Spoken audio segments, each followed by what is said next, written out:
I honestly don't want to butcher your name. So I'm just saying. That's fine. Pavlenko, it's not very hard. What is it? Pavlenko.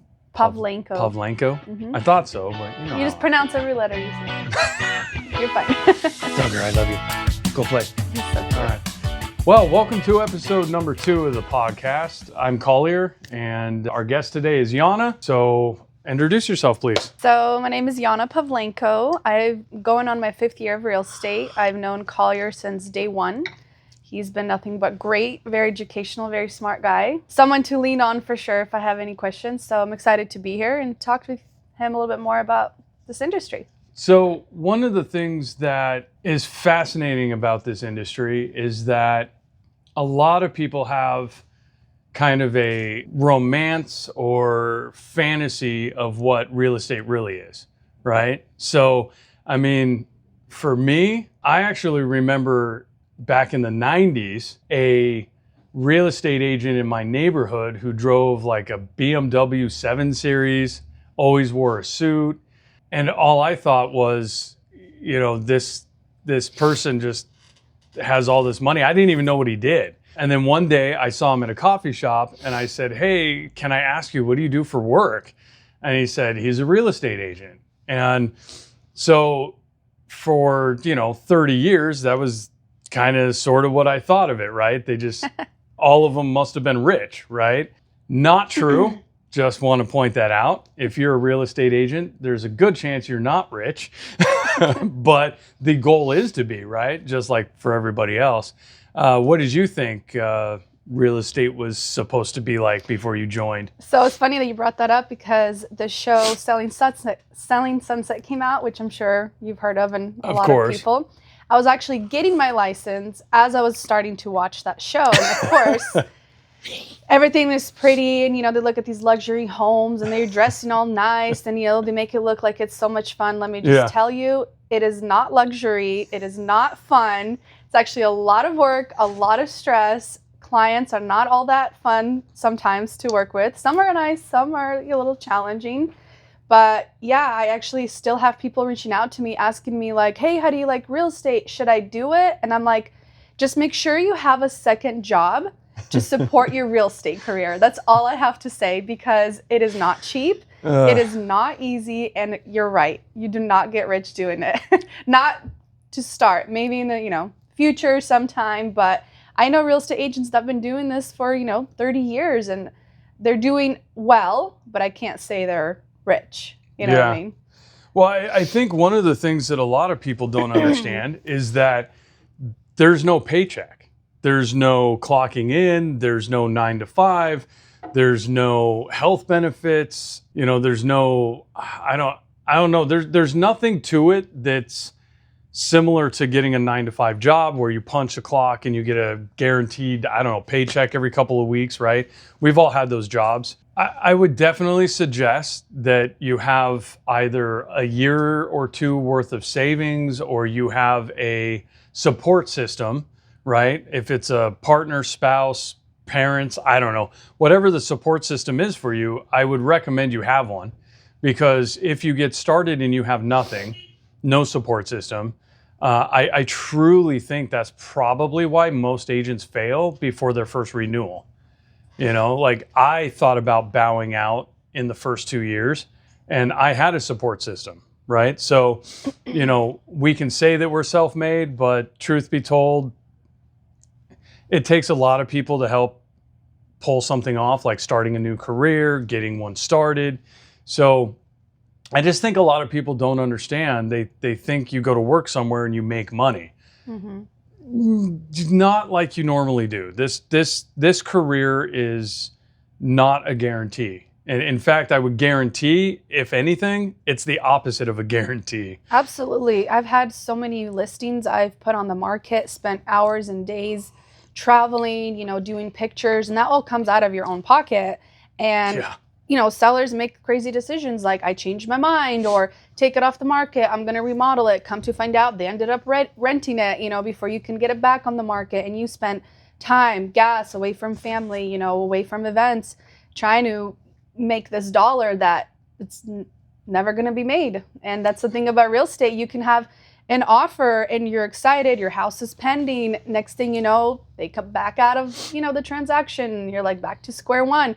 When am I going to get my paycheck? Am I ever going to get it? You just don't know. And it's kind of crazy too, because people assume we make these big transactions like, oh, you're getting $10,000 per transaction. Let me just tell you how much of that actually I make.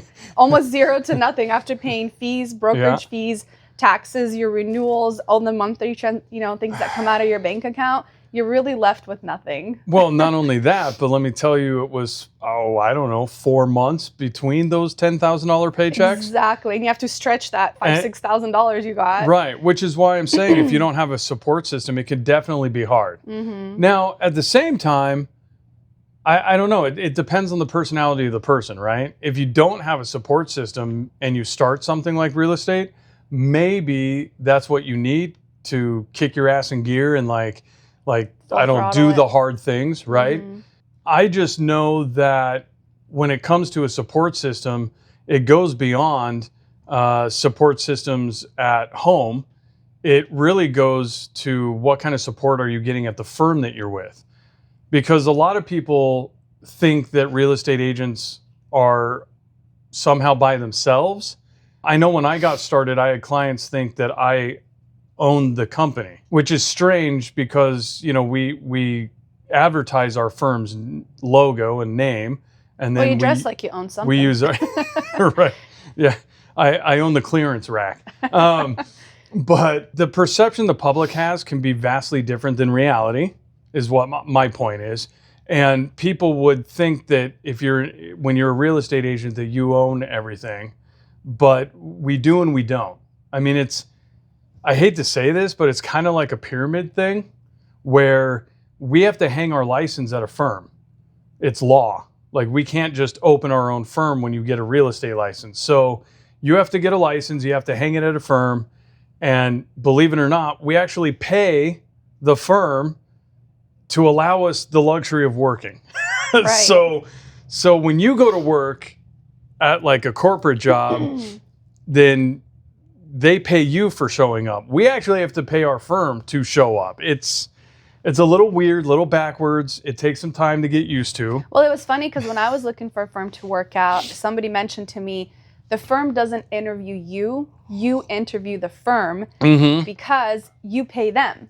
So make sure you pick what suits you, because any firm will take you. Sure. They owe you nothing. You know, you're working for them, but in a sense, they're working for you because every transaction you make, you pay them a percentage. So I thought that was kind of interesting that they don't interview you, you interview them. And I was like, well, that's new, because we're so used to being interviewed. Yeah. So that was kind of, and fun experience. My years in the business, before I opened my own firm, I was only with one firm.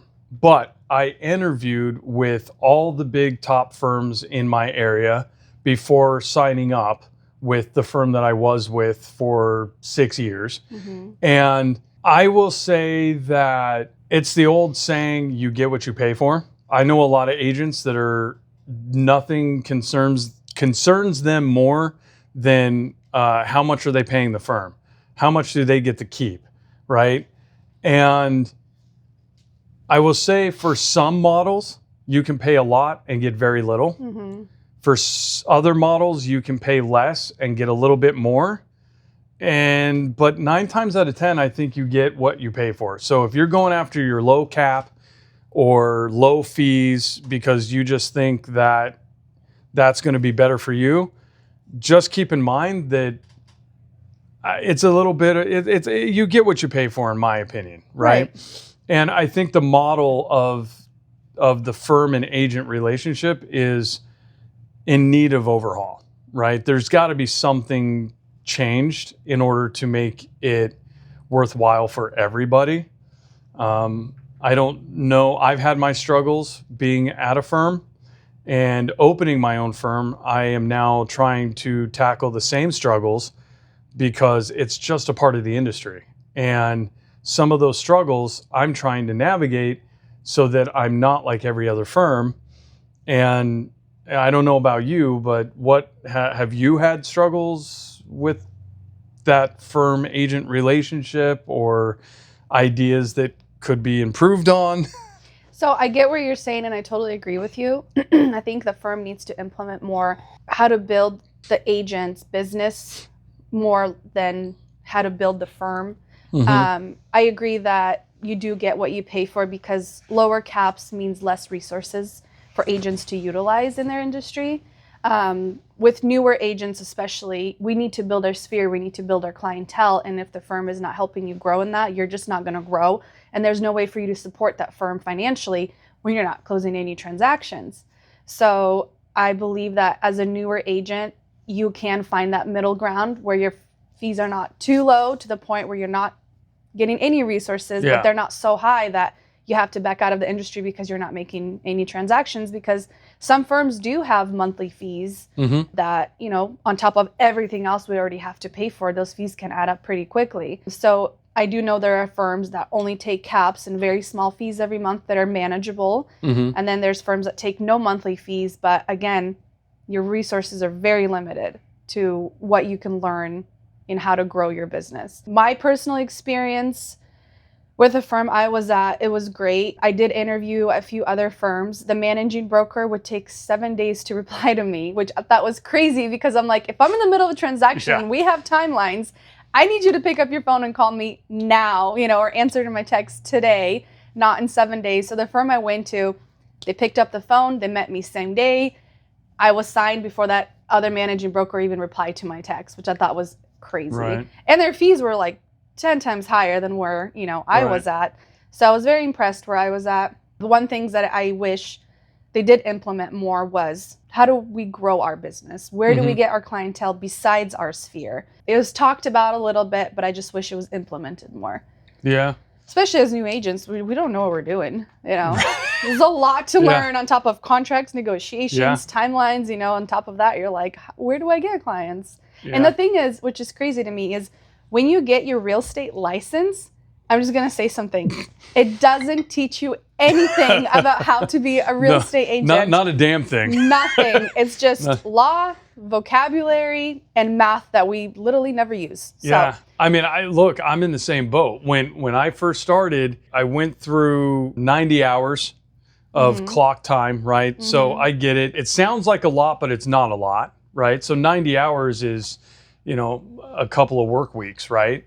And then you're done. You do 3 months. You do have to take a test, both a national and a state level test, right? It's like a 3-hour time limit, 150 questions, something like that. I don't think it's a particularly hard test, but testing is different for everybody, right? That's true. You know, I don't particularly do well historically with testing. So when I passed my real estate exam, I was actually really excited. But yeah, we don't know anything. No, we don't even see a contract before we get our license. So like, that's the scary part. I really thought that the schooling was going to teach me how to do real estate, but all they wanted to tell me was a bunch of rules and regulations for basically like, don't discriminate against people. And then they wanted me to memorize when all these different laws took effect. Yeah, and like the 1965. And you're the like, 60s, the 70s. The past is the past, let's leave it there. One of the laws is from 1800s, which, you know, I'm glad it was enacted, but still, it's like, do I really need to know when? Probably not. It'd be nice if the schooling actually taught us how to fill in paperwork, how to talk to a client, how to negotiate, how to show a house. Yes, how to use a lockbox. Yeah, no, but seriously, like, I'm sorry, but like, when you get your first client, it's typically going to be a buyer, just kind of the way it works. You can find buyers when you don't have a history. Actually, my first house was seriously sale. You got a listing first? Yes. I don't know. It was luck. I don't know. It took me over a year to get my first listing. I had buyers coming out of everywhere, but I couldn't get a listing to save my life. I actually typically get more listings than buyers. Like seriously? Well, lucky you. Like, I mean, I don't know what's easier, honestly, listing or buyer. For me, I'm going to hate. Nobody blame me for this, but we all have things we love in our business that we don't like in our business, right? I like buyers. I actually prefer the shopping experience with buyers because I feel like I get more time to interact with the client. When I have a listing, it's the house. I talk to the client every week or every few days, but if it's just a one and out, meaning they're listing and they've already moved or they're, selling and moving out of state, right, then all it is a listing. Right. You don't really get that personal connection. I totally know what you mean, because I have a lot of listing clients that I sold our house, never saw them again. Right. And I've only probably seen them 3 times during the transaction, because everything's done via phone, email, and DocuSign now. You don't really even have to go see the client anymore.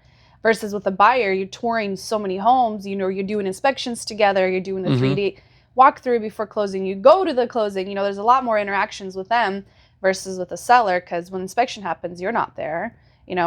Appraisal, you might show up, and depends if the client's home or not. Usually they're not. And then you just show up to the closing. So I totally get what you mean. Yeah. It's more of that personal connection with buyers. Now, I will say most of the time you end up with a listing, you end up with a buying client, because the people you're selling for are typically also buying. So I would say more than half the time that's the case. Currently though, like for example, I have a listing that is not a 2-deal process. The people moved into a home for retired folk, and we're not selling them that, right? It's a facility. So I'm listing their house to sell so that they can, have some funds to pay for the retirement years and so forth. But buyers allow you to also go house hunting. So I'm just saying, it's if you like to go shopping for things, then buyers are definitely fun. Because I like to go snooping in people's houses, right? And I don't mean like inappropriately. I just mean you get to go as a real estate agent into houses all over your area. I know, and the things you see. And right, and some of the things you see is I'm talking definitely interesting. Structural-wise, the different floor plans and all the cool gadgets and stuff people, put into their homes and outside of their homes. And sure, I totally get it. Sure, although that does bring me to a thing. If you've watched any of the TV shows about real estate, I think they highlight on purpose, for drama's sake, to get, some of the things that people do leave in their homes. But I'm going to tell you, as a home seller, please, for the love of God, get rid of super personal stuff. So you should probably declutter very personal things, make it go away, like hide them. Yeah. I don't care. Throw them under the bed at bare minimum, but don't leave them out on nightstands, okay? Right. I actually, somebody left a human behind. I was doing my first few showings as a buyer. This is my first buyer ever. And we did a couple of showings, and I walked into a house, and the first thing I noticed is I put the key in, and I noticed the door was already unlocked. And I was like, okay, maybe they left in a hurry. They forgot to lock it. It happens. Which happens, yep. Yeah. We're touring the home. It's a really big house. He's looking for an ADU. And I opened the door, and somebody's sleeping in bed. Oh, geez. That was the scariest thing. I didn't know what to do. I was like, oh my gosh, do we leave? Do we finish the tour? We only got through like a quarter of the house. I look at my buyer, and I'm like, what do you want to do? And he's like, I think we should leave. I'm like, I'm scared to open any more doors. I don't know what else I'm going to find in here. No, seriously. That was a crazy experience. So I would say in the first few months of my career, I was following my designated broker who owned the firm I was with.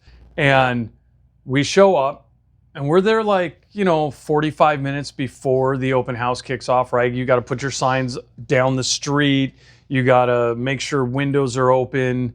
It was summertime. It was summertime. So, we don't want the house to be like stuffy, and it wasn't lived in. So it was a vacant house, and you got to do things differently. If the house is lived in, great. If it's vacant, awesome. But, stale air, windows not being left open, things like that. You gotta make it nice for the open house, right? So we're getting ready, and we heard a noise at the other end of the house. Now, again, the house is empty. No one's lived there for months. We walked down the hallway to try to figure out what's going on. Like, why are we hearing, we were hearing running water. Oh, okay. And so we were like, oh my God, it's a leak, right? Uh-oh. Like, oh my God, that's horrible. I mean, it's happened. That's a whole nother story. But again, we just thought, oh crap, we're hearing running water. Something's dripping down the hallway or something. Turned out some dude was in the shower. Straight up, What? some guy, we have no idea who he is. Someone not leave the last open house? Yeah, right. No, some dude was in the shower. Oh my so gosh. We startled him. He startled us.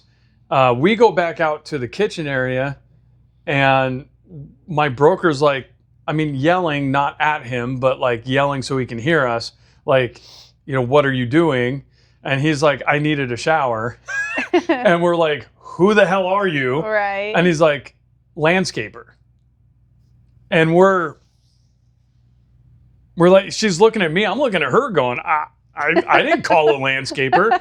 And she's like, Oh, man. I don't know. So she gets the owner on the phone and basically is like, did you guys hire a landscaper?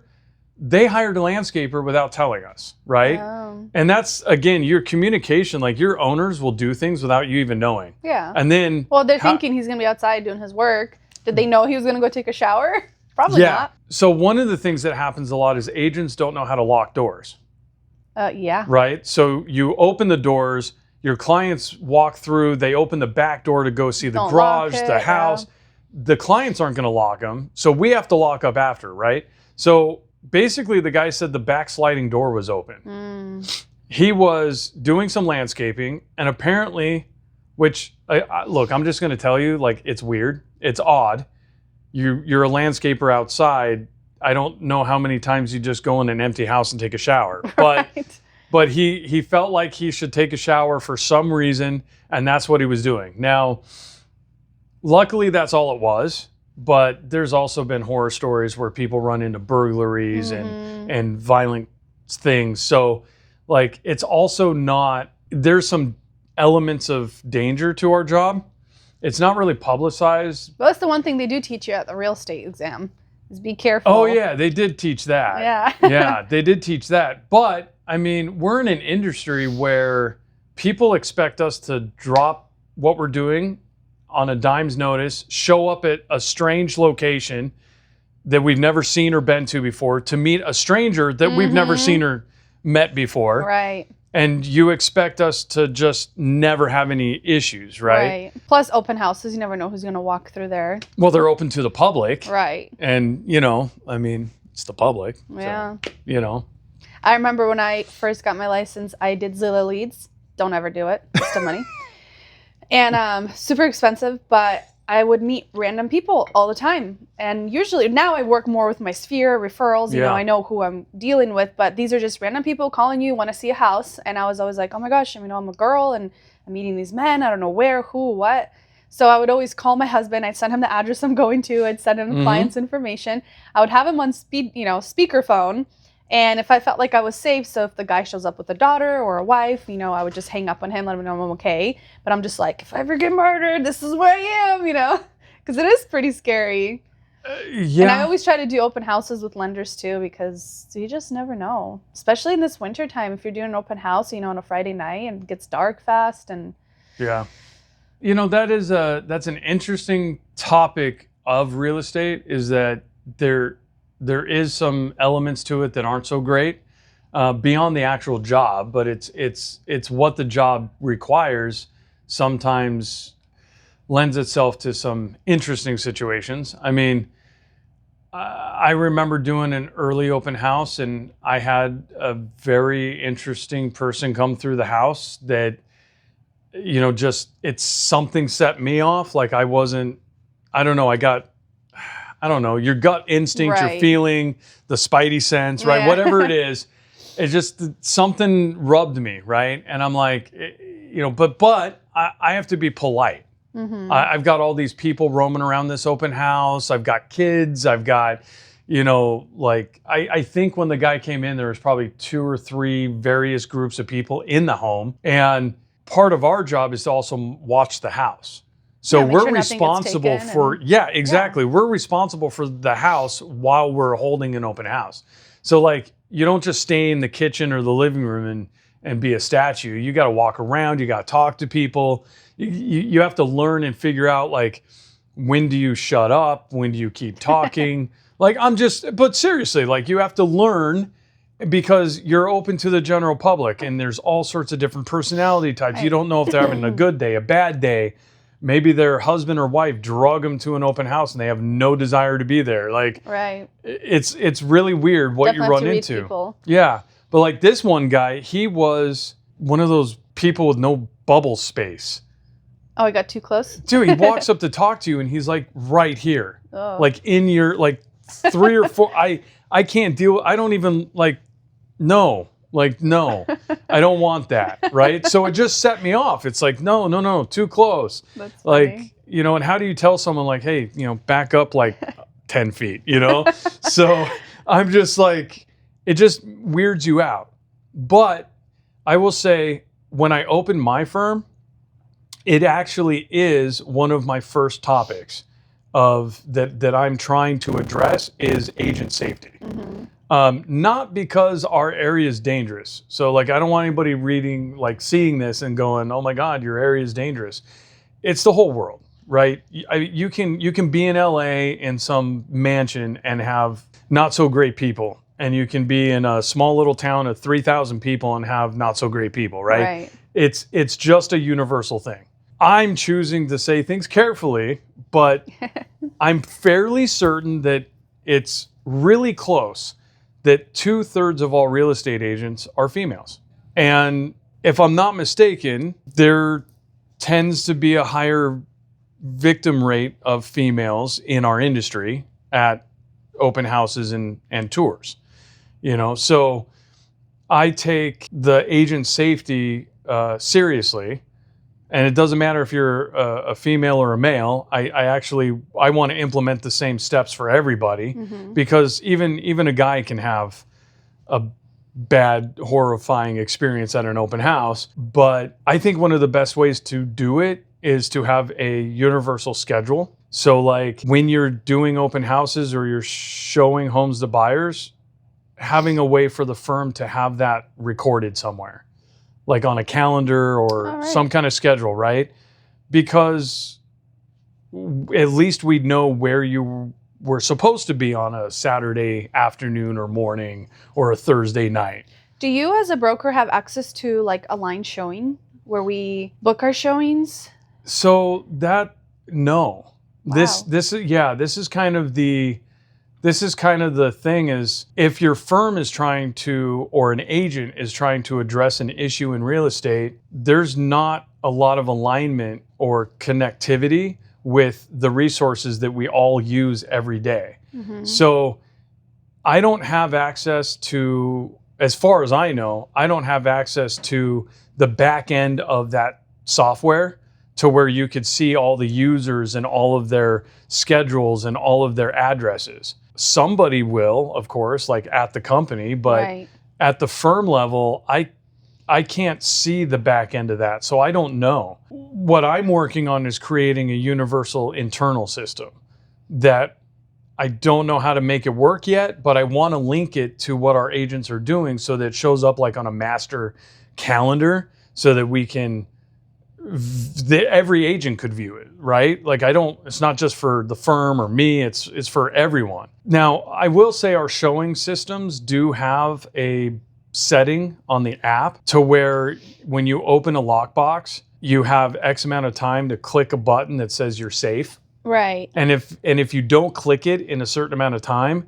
it actually sends a ping and a text message to whoever you've put on that software. It's usually the managing broker, because I remember when I first got my license, you have to click it, turn it off before you put, end the showing. Was your managing broker constantly getting pinged? She's like, are you okay? Your thing keeps going off that, you're, not safe or something. Yeah. And I was like, wait, no, what? I'm fine. What am I doing wrong? She's like, well, before you, exit your app, make sure you click that you're okay. Yeah. And then, because it keeps notifying me, and I'm like, I just want to make sure you're okay. And I'm like, well, that's cool. It's a nice system to have, but it is. You just have to remember to turn it off. Yeah. So, I mean, kudos to the showing platforms in our RMLS that they implemented that several years back, for agent safety.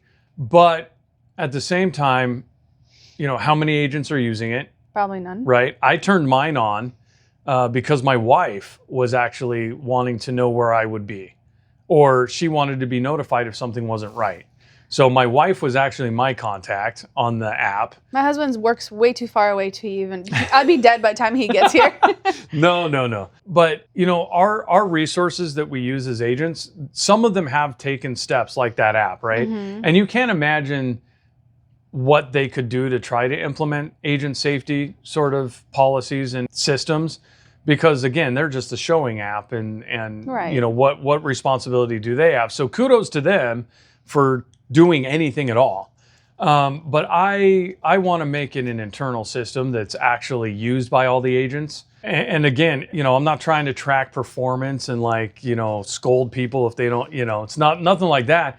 I just want to be able to have a system in place for the safety so that someone can look up stuff. If there was ever an issue, we could say, hey, they were supposed to check in here at 2:00. They had another showing at 3:00. If they never made it to that other showing, at least we have a last known, something, right? Because honestly, we're independent. An agent that works for a firm is not an employee. We don't have trackers. We don't have time cards. We work all the time or we don't work at all, right? I mean, take your pick. My thing with the agent safety, the best way to do it is team up. Either do your open house with a lender, escrow officer, someone related to the real estate industry, right? I think doing it with other agents is actually really cool, because if you're doing an open house and you have another agent with you, you just have more people to blast it out, social media, to get advertisement. You have another person's sphere to invite people to come look. Interestingly enough, at the end of the day, you can do everything you can, and sometimes bad things still happen. So the whole goal is to just mitigate that as best as possible. And I think numbers are the best way to do it. Right. Someone's not likely, or less likely, I would say, to get victimized if there's, 2 or 3 people. It's just bad guys don't want an audience. So give them an audience, right? Right. But is that does that actually run through your head as a agent? Not so much anymore, because I have been working with my sphere more and I'm not meeting random people off Zillow, thank goodness. Luckily, I haven't had anything crazy happen during my industry so far, and I hope nothing does. But again, not so much as I did when I had random leads come to me. Yeah. No, I get that. Yeah.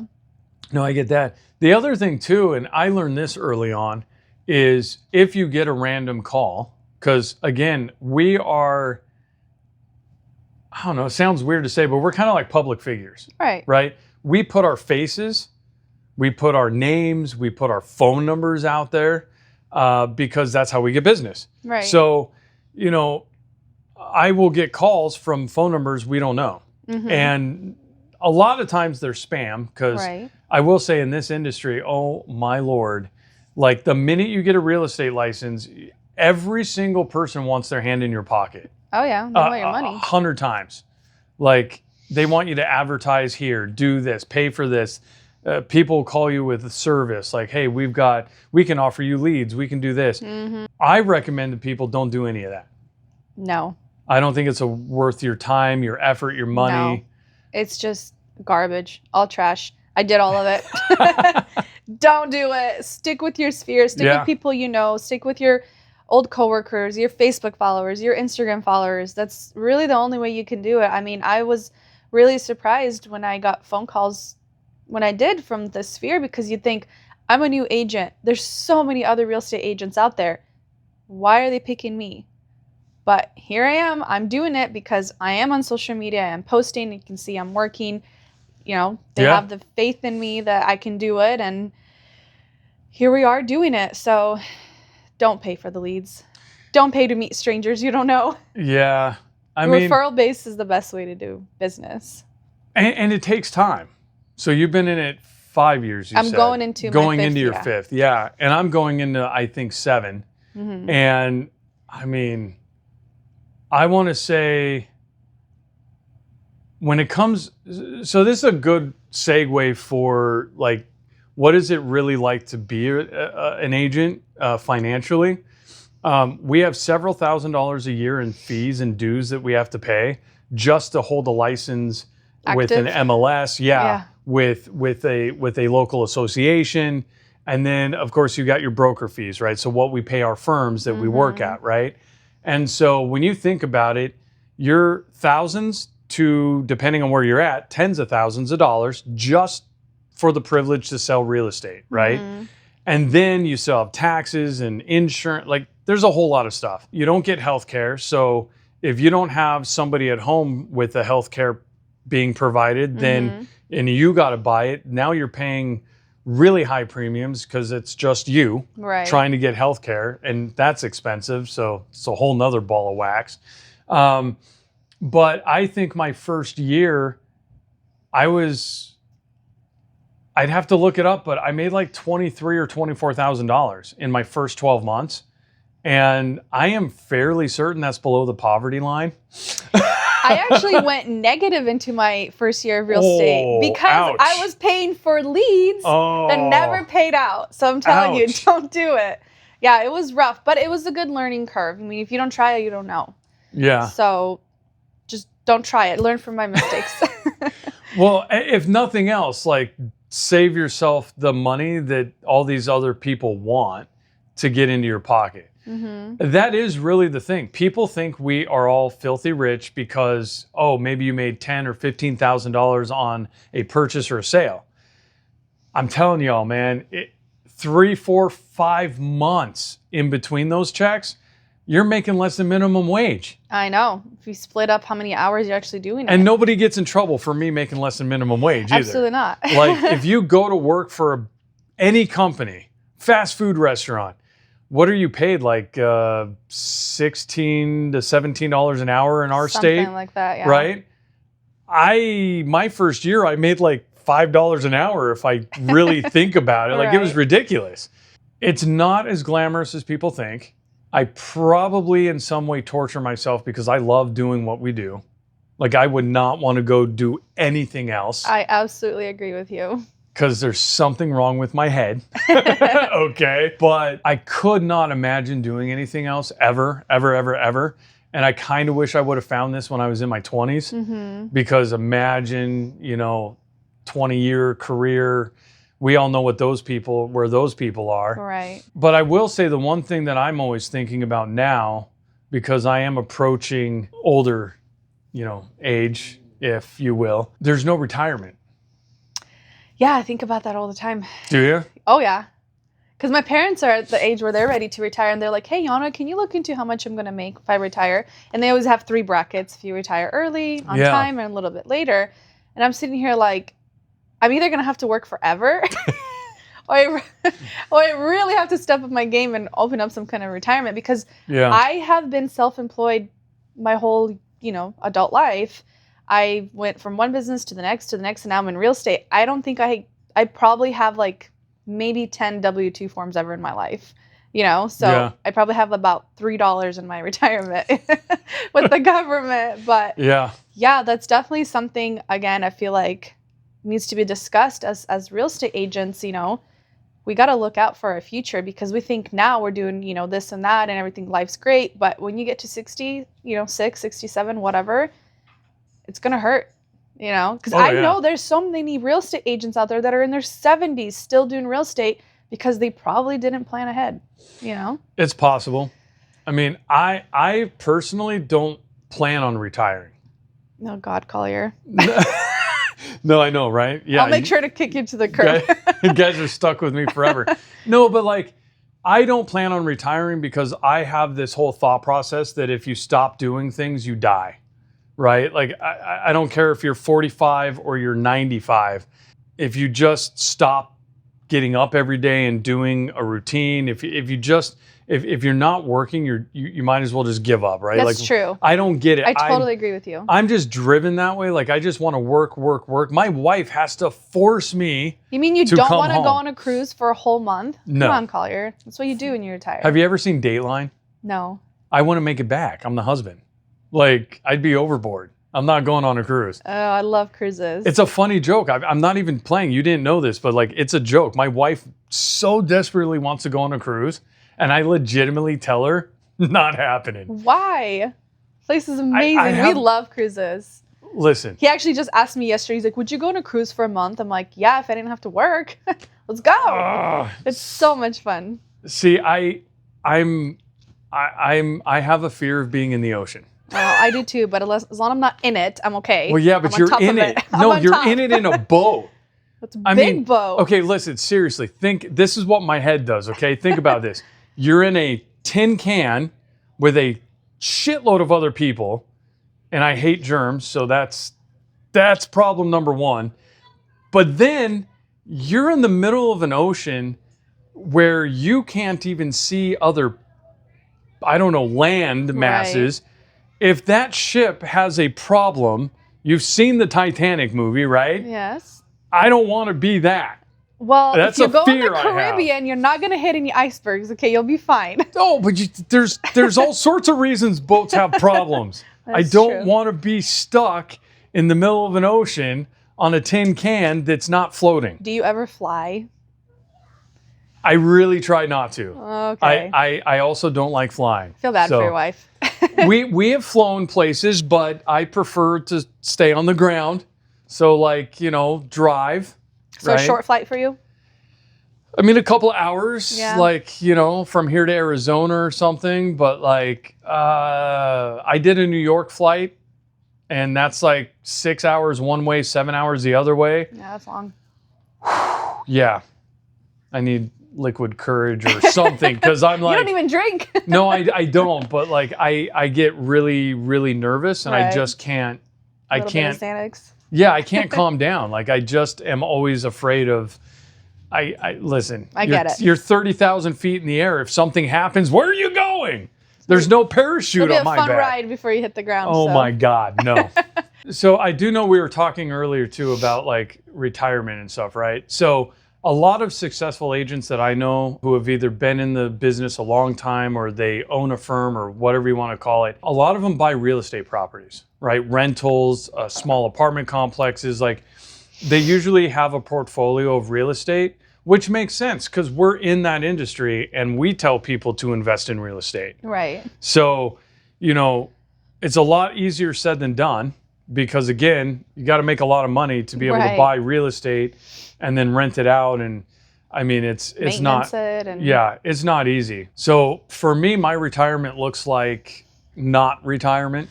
I'll probably be going into the office a few days a week, a few hours a day, something. I just can't imagine. Keep your bones moving. Yeah, I just can't imagine sitting around doing nothing. I'm just not like that. Mm-hmm. Has its shortcomings, its positives as well. But how does your spouse or your family deal with your schedule? Since we, don't exactly have a 9 to 5. Right.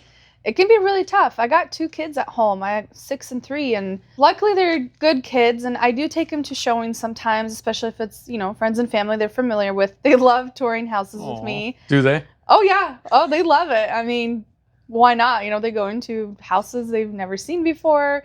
It's very interesting to them. I do work a lot of nights, a lot of weekends. My husband's very supportive. Half the time I drag my whole family with me. I'm like, hey, I got to go to Portland. Just Sunday, I had to go to Mount Hood to show a house. And I was like, well, let's plan on going there. It's play in the snow. There was no snow. But we drove up there. We had a little road trip. We went on a little walk. It was, beautiful. It wasn't raining. Yeah. We went and grabbed some food, watched the Seahawks game because, of course, you have to.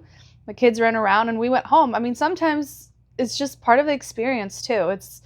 It seems like it's work, but we make the best of it. And my kids enjoy it. My husband actually loves it, surprisingly, but he does. And it is tough. It is hard. A lot of stuff does get neglected at home because, you do contracts, you're going to inspections, you're putting up signs, you're meeting clients. And, next thing you know, your kids are home from school. You got to make them lunch. Then, you got to get on your computer, get all the DocuSigns in and out. And then there's laundry. And then it's tough, but it is flexible. And that's why earlier you mentioned 2/3 of women are in real estate. And I believe it just because it does have a little bit of flexibility. We can do contracts from home. We can negotiate from home.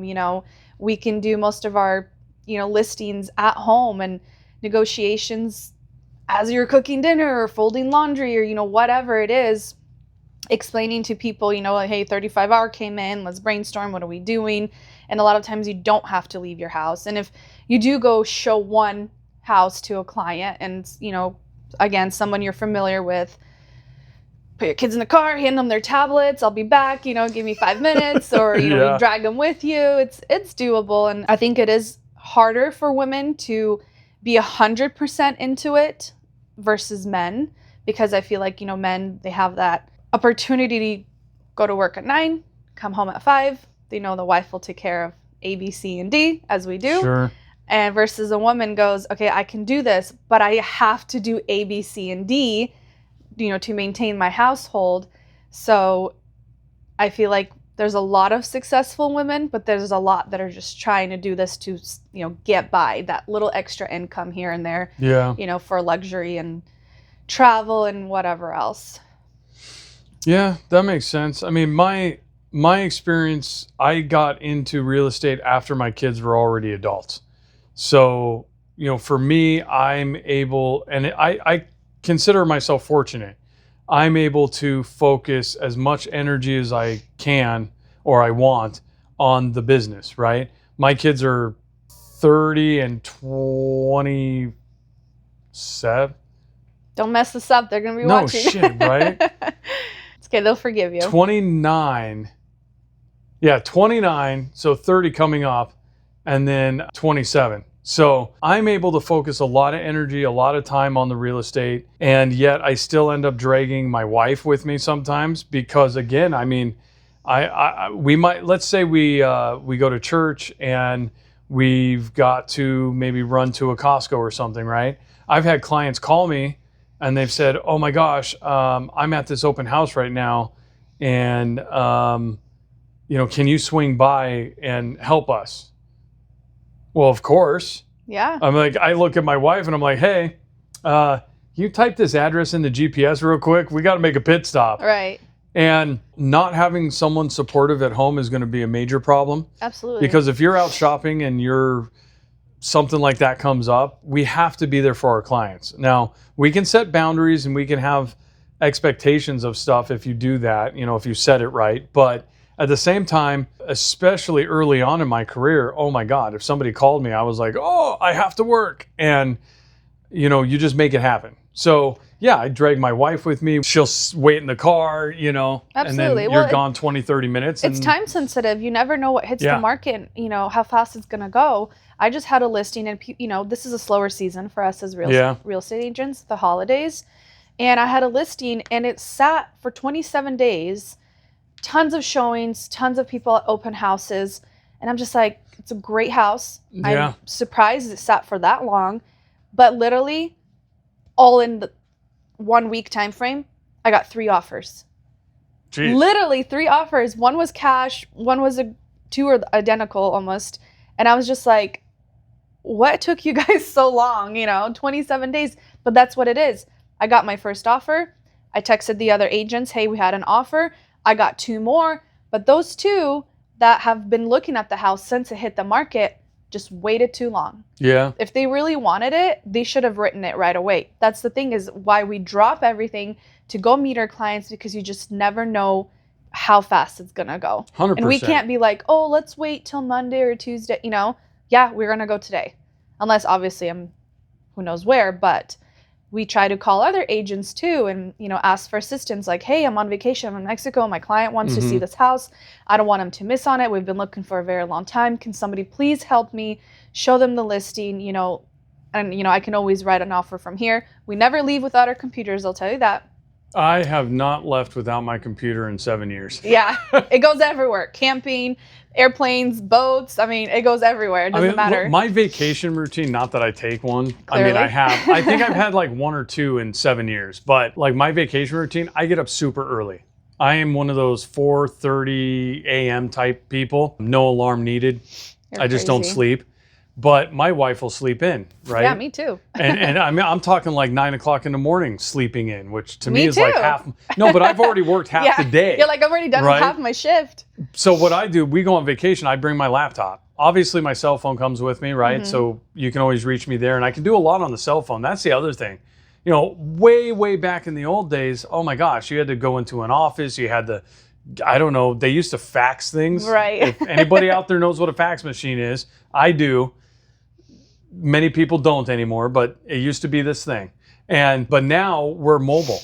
I mean, you can be in Mexico on vacation. I could be in Arizona visiting my son, and somebody could call me and be like, hey, I want to write an offer. Right. And it's like, and I can, so I work on vacation, but I do try to take vacation, right? So what happens is my wife's sleeping in, I get up. What am I going to do for 4 hours while she's still sleeping? I mean, I'm not going to go running around wherever we are alone and at 4:30 in the morning. Right. So I just make coffee, open my laptop, and I work until she gets up. Right. And if nobody calls me or needs me for anything, then I can spend the rest of the day and evening on vacation. And, yeah, but Collier, normal people get up at 7, 8 o'clock. And by 9 and 10, you have 20 emails, 30 text messages, probably 65 missed phone calls. I'll tell them, get up earlier. That's when you have to start to work. Nobody's up at 4:30 calling you, I'll tell you that. If you want to win, you have to be up before the rest of your competition. I'm telling you. No, I can't. I'm serious. My clients will look at me. They'll come into my office and they'll be like, what the hell are you sending me emails at 4:30 for? And I'm like, well, I don't expect you to read them. Right. I'm just working. Making sure it's there. Yeah, I'm just making sure it's there. I mean, I'm just working. Right. And it actually surprises a lot of people. But what time do you go to bed? I would say somewhere between like 11 and midnight. Oh man. Ish. Yeah, I don't think you're gonna live long enough to retire. Well, that's fine. There's not enough sleep for a human being. I just cannot. I've always been that way though. You take day naps at least? No. You're crazy. I'm working. When am I gonna nap? I don't know how you do it. Do you know how it would look if a customer walked in while I'm napping on the couch? Like, come on. You have a home for that. Yeah, but if I'm at home, I don't know. It's definitely different. So you're saying I can't take a nap here? Ugh. You can. This business is definitely not for the weak. And I don't mean that to be rude to nobody, but like if you want guarantees, if you want a paycheck every 2 weeks, hell, if you want a paycheck every 3 months, A paycheck at all. Yeah, if you want, if you want health care paid for by you and your employer, all that stuff, not the industry for you. Mm-hmm. Yeah. I will say, and again, I'm probably going to put my feet in my mouth, but I don't recommend getting in this business if you're a part-timer. I know, like anybody can do what they want to do. I get it. If you want to get in this business and only sell like a house every couple of years, bless you for it. But a house every couple of years, you're not going to get anywhere. But what's the normal average, few though? houses a year for a little extra income, I think, is all right. But if you're going to sell a house every 2 years, you're going negative. There's no point. If I can remember, I'll put the link to the article below, like our podcast stuff. But I'm telling you, if memory serves me, NAR, so the National Association of Realtors, published like 8 months ago or something like that, the year before statistics. And the scary thing is 72% of real estate agents licensed and active sold 0 houses that year. So the majority of real estate agents, in my opinion, are freaking part-timers or not even. Yeah. So I don't even know why they're doing it. I mean, how many people have joined our brokerage? Jeez. I don't know. I can't count. I lost count. We saw them twice and never saw them again. Yeah. And your license is good for 2 years until you renew, but there's still so many fees coming out every month because you have to. There's got to be like a 90% or more failure rate in the first 2 years, I think. I don't know that to be true, but it just feels that way. Yeah. Like I can't tell you how many agents. I know there's a number. I can't remember what it is right It's now. high though. It's very high. Like the failure rate is really, really high. Now, I will tell you this. When we talked earlier about you pay for what you get, right? I will say that as an independent contractor, because that's what we are, you should not expect a damn thing. Like you've got to work your ass off and you've got to make this happen for you. And that's what I would tell people. But now that I've opened my own firm, that's not how I want to operate. I actually think that the firm's job is to facilitate the agents to do their job. And yes, the firm has to make money in order to stay open. I mean, that's just common sense. Right. But if you pay really low fees, I don't think agents really understand how expensive the firm's back end is to provide services. Like, we spend thousands of dollars a month just on the tech that the agent uses to write offers, Right. to have a website, to have a CRM, a management system, right? All of those things cost a lot of money. And then, of course, there's dues and fees that firms pay. And I'll be honest with you, I had no idea.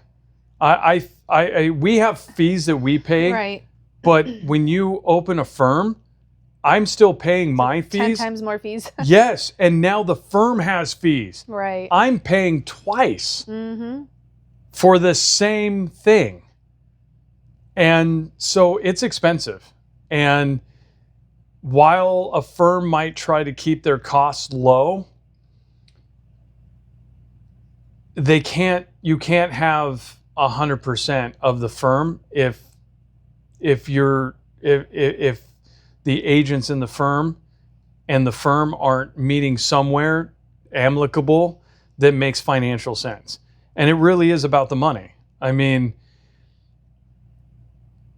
as a firm, I think a lot of the old guard is antiquated, outdated, and I call them puppy mills.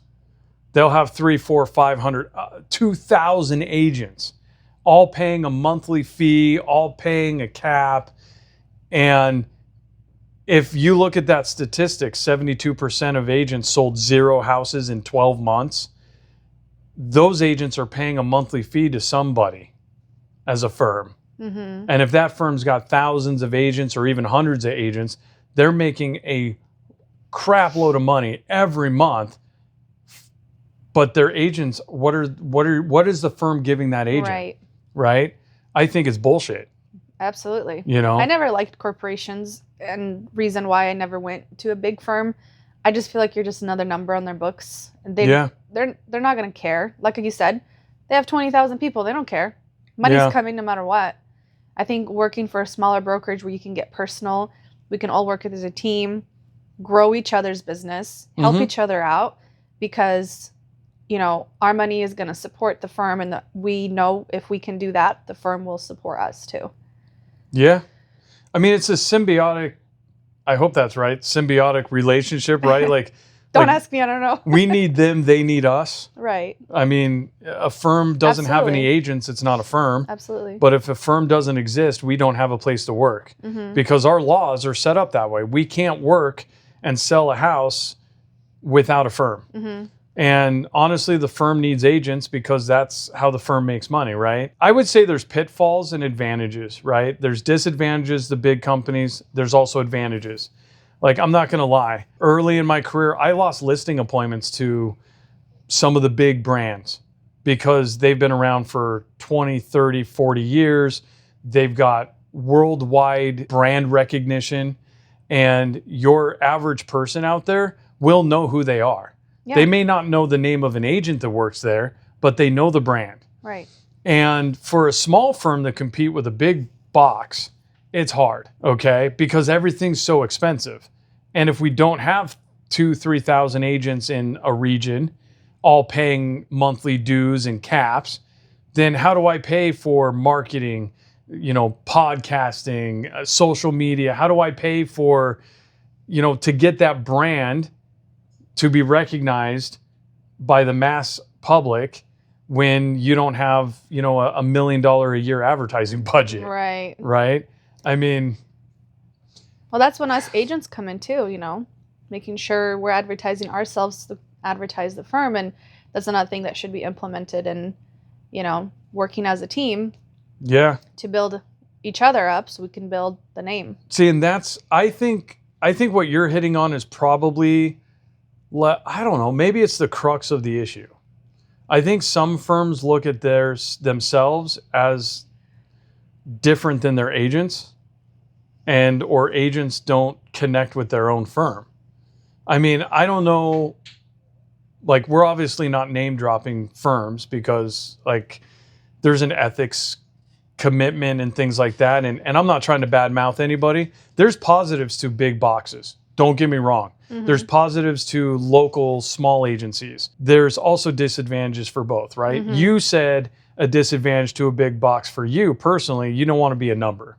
You want a personal connection. With a small firm, you might get the personal connection, but then you don't have that brand recognition, or you don't have some of the other systems behind the firm that can help propel an agent, right? It's kind of it's a balancing act.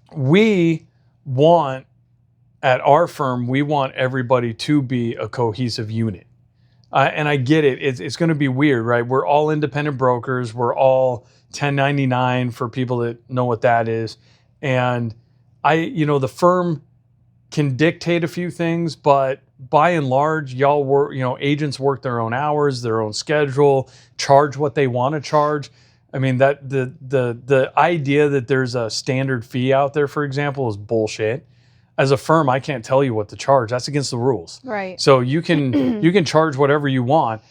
The only thing I make from you charging your clients is what you and I, well, not you and I, because you're not with my firm, but I'm just saying, whatever firm you're with, you guys have an agreement, and we don't get to dictate a lot of stuff as a firm. So we want to attract agents who want to do open houses together, agents who want to share deals together, agents who want to simply just be supportive of the entire vision, right? I think that's something that is lacking in all agencies, right. A lot of them, Absolutely, I 100% agree with you. For us, we understand that there is a huge need for digital platform. It's probably the new billboard, right? I mean, I can skip commercials on my TV. I watch more videos than you do television, right? Right. So like the world's changed. Our content's snippets, clips, sound bites, and even advertising is different. So really the importance is the firm, we want to help build a platform for the agents. And it's things like this podcast, hiring a marketing company to come in and actually do these things without charging the agents.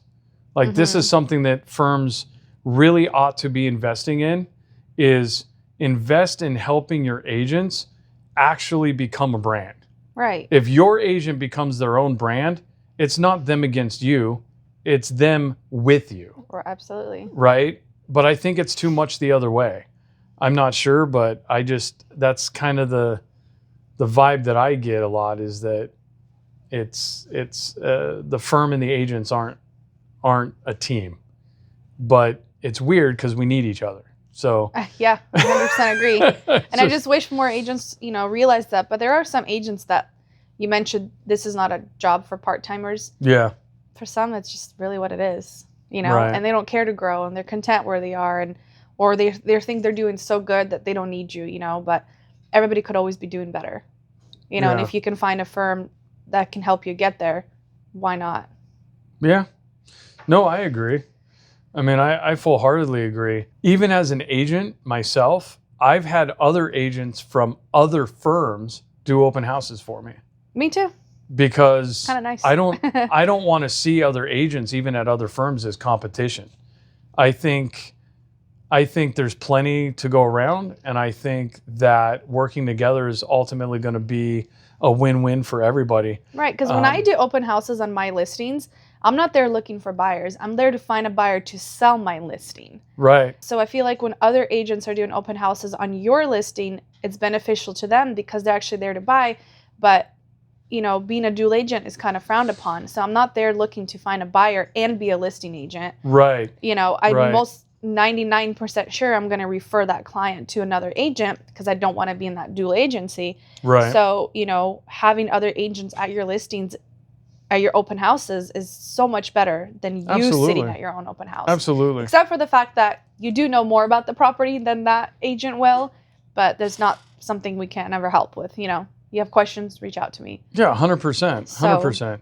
But also, too, the way I look at it is, that agent doing an open house for my listing that's from a different firm, I mean, they know people I don't know. Exactly. They have their own sphere of clients, friends, family, right? Whatever it is. They have access to agents I don't have access to. Mm-hmm. I know it sounds weird, but again, just because you're working real estate, we don't all know each other.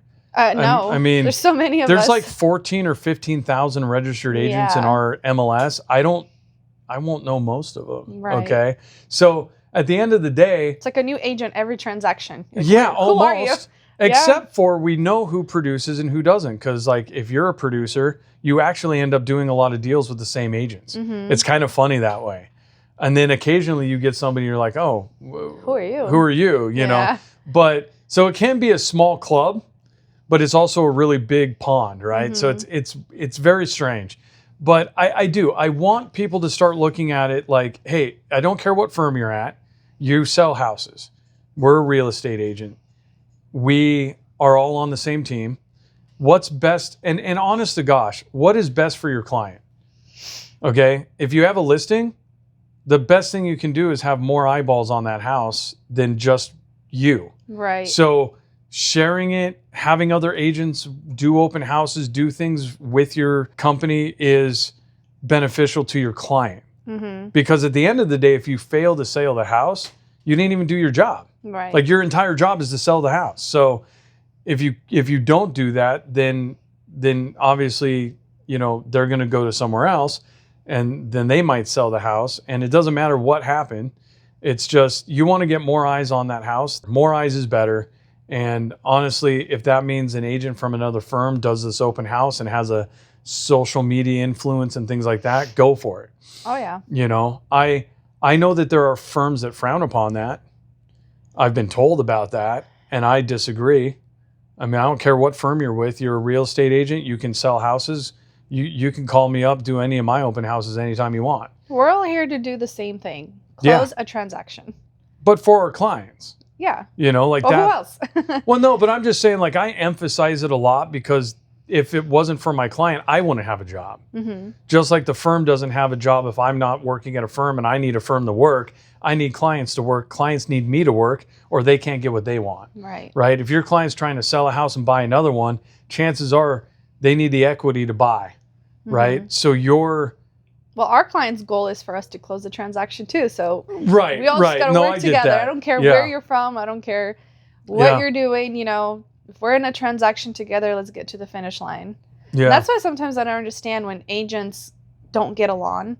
They're bickering over dumbest things, and you're just like, wait, are you here to do the same thing I am? Like, are you trying to get your buyer the house? Or are you trying to piss me off so we push you out of the transactions? Like, what are we doing? And sometimes I just don't get it. Like, do you just not like this industry? Do you not like your job? Get out of it, I will tell you, I don't understand that either. And I was met with that. So I want to tell new agents, when you get your license, don't pretend. Just be honest, be authentic, be yourself. I used to tell agents all the time, hey, this is my second transaction. I'm still learning the paperwork. Oh, yeah. If I make a mistake, could you give me a courtesy and could you let me know and so I'll fix it and then I'll get it back to you correctly, right? Absolutely. When I got my Oregon license, I had my first transaction. I was so transparent. I'm like, hey, this is my first transaction. I don't know a lot about what I'm doing. I kind of know the industry, but I don't know the paperwork that well because, again, our licensing doesn't teach us that. So I was like, if you guys could just help me out, we all want to get to the finish line together. Exactly. Let's just, be kind to each other. If I miss something, just let me know. That's nothing. It's not the end of the world. Nothing that can't be corrected. Right. Let's, and most agents are very good about it. They're very nice about it. And then there's some agents that are just. Look, I've been yelled and screamed at for telling someone I'm new. And I'm like, but weren't you new at some point? Yeah. And I don't, I don't get it. I really don't. There's a lot of ego everywhere. For sure. I don't know what it is about agents, but I think it isn't. It's a personality type. We're nothing fancy, guys. Yeah. Well, I mean, look, I've got an ego. I mean, time to time, it's always there. I know, but you don't have to be asshole about it, No, you don't. For me, it's about not hiding things, right? We're people. Absolutely. I'm a person. You're not going to click. I've had clients fire me. I've fired clients. Sometimes you don't click. And if you end up in that adversaryal relationship, right? it's best to go your own way. I actually just saw a reel this morning. This guy was like, not sold, not pending, fired, and I couldn't be happier. I was like, very relatable. I mean, look, it's a people business, and no matter how good you are at your business, there is always people that it just doesn't work. Yeah. You know, it's like a puzzle piece, right? Like there's agencies that won't work for people. Like you can join a firm and be miserable, join another one and your career could take off. And it's not even necessarily that the firm does anything for you. Right. It's the environment, the culture, the people you talk to. Like who you're going to surround yourself with in this business is going to be, I think, a big factor in how you do. You know, like 100%. You still have to have the self-drive because honestly, nobody's going to run your business for you. Well, that's the problem. I think a lot of people do think that. Like, I get an agent, I get my license, now I'm just like... Sit back, relax. It doesn't work. Wait for leads. Yeah, it doesn't work. The firm I used to be at occasionally would have a new agent come talk to me right after or right before they signed up. And I used to tell all of the new agents, all you need to do, and I know it's encompassing like some magic phrase, but I said, what you really need to do is show up. Like, get up in the morning, get your ass to the office, and be here like it's a job. Like, actually be here. And I did that. I started my entire career off by being in an office, sitting at a hallway table, because I couldn't afford to pay an office rent. Okay? And I had no idea what to do. I didn't know how to fill out paperwork. I didn't know how to find a client. So I surfed the internet. I read articles about real estate. I looked at the MLS to figure out what kind of houses were on the market. I read, analysis of the market. I read housing articles from Wall Street Journal, things like that.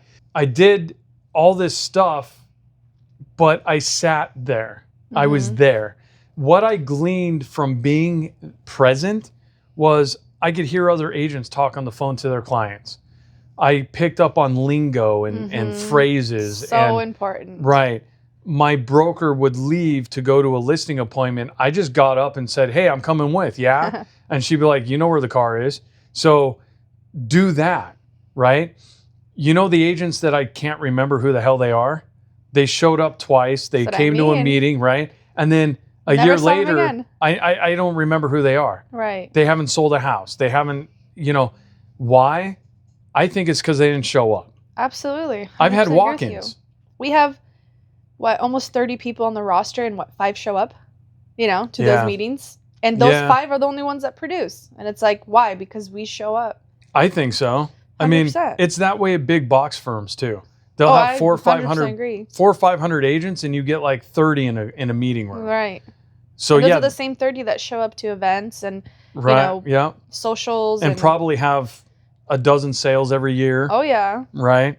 Which again, you're not going to get there overnight. No. And also to the people that watch those TV reality shows, I just want you to know, they're not reality. Fake news. A house sells when it sells. And don't count your commission until funds are funded. Yeah, don't count anything. You get an offer that is not guaranteed nothing.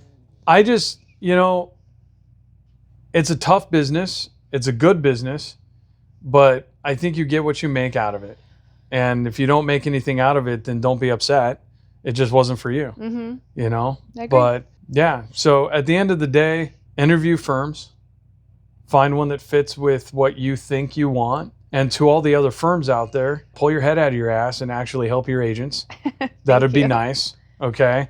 Like actually support them with real viable resources and play nice in the sandbox. Right. And if you don't know what firm to go to, just come here. Well, there you go. Yeah. We'll make it easy for you. I think it's a good place to end things. And until the next time. This was fun. Thank you. You're welcome. Thank you for coming on. Having me, You're only the second guest. Woo! So thank you for being willing to suffer with me. It was fun. All right. Thank you. Thank you.